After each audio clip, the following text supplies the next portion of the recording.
Now to the conflict in Yemen, where the U.S. is in the background as well, while two of its main allies in the Middle East have gone their separate ways.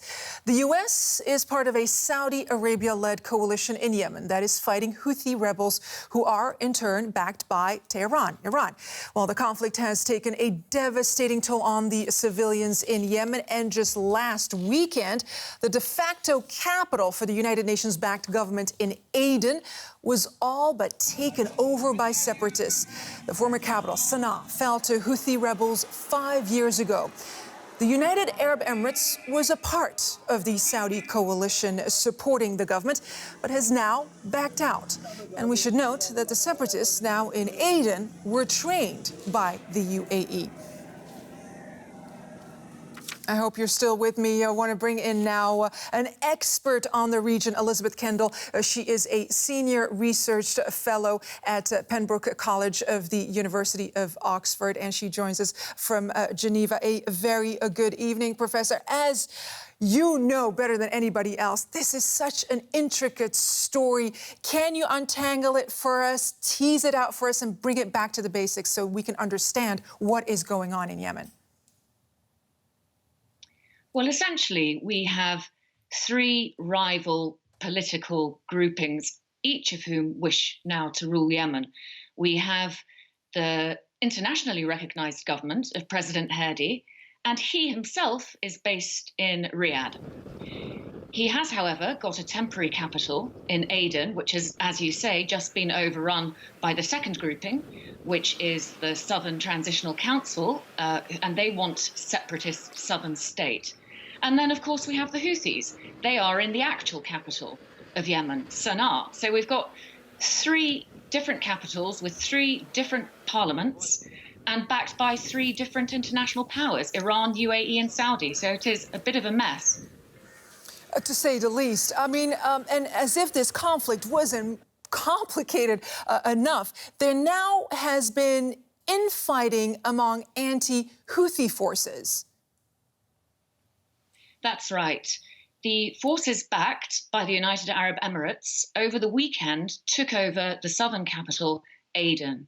And they ultimately would like to have their own state. So they are coming to blows with the forces of the formerly recognized president, Hadi. And it's very unclear how this might end. Right now, things are calm in the port city of Aden in the south, but they could easily escalate again because the southern forces are refusing to withdraw from the military positions that they've taken. And although they've agreed to a ceasefire and talks, the president, Hadi, is saying, well, I won't have talks unless you withdraw from your military positions first. So it's still very volatile.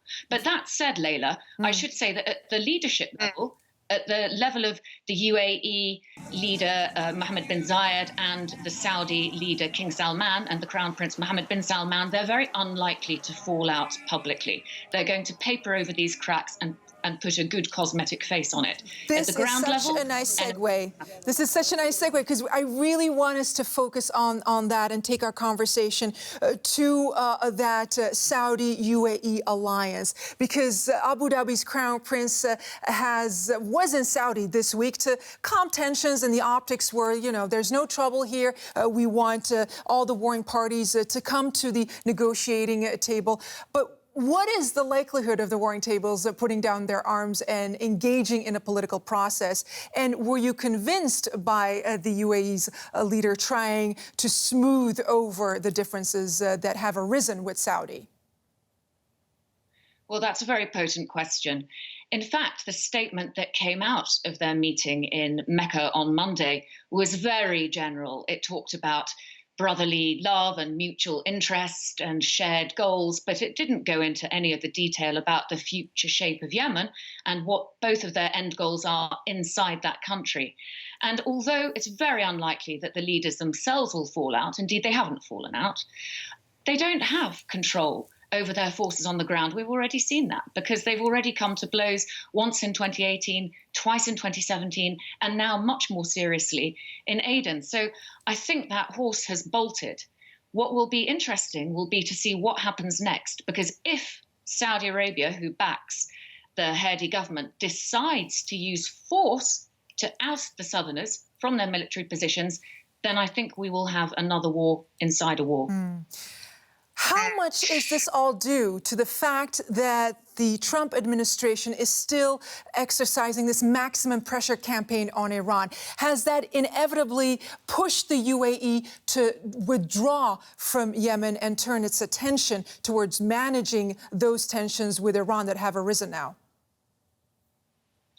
I think the UAE has been planning to exit the very unpopular and very expensive war against the Houthis in the north for some time. And in one sense, you could say that the Trump administration's maximum pressure policy gave it a bit of an excuse, because it does now have in place thousands and thousands of troops that it has recruited and trained across the south of Yemen. And that appears to be where its real interests lie. It doesn't want to be involved in a very unpopular war in the north that has driven populations in the west to criticize it so heavily. So it's going to now leave that to Saudi Arabia. Very precarious situation indeed for Riyadh. Elizabeth Kendall, a senior research fellow in Arabic and Islamic studies at England's Pembroke College. Thank you so much for sharing your expertise with us. Thanks for having me.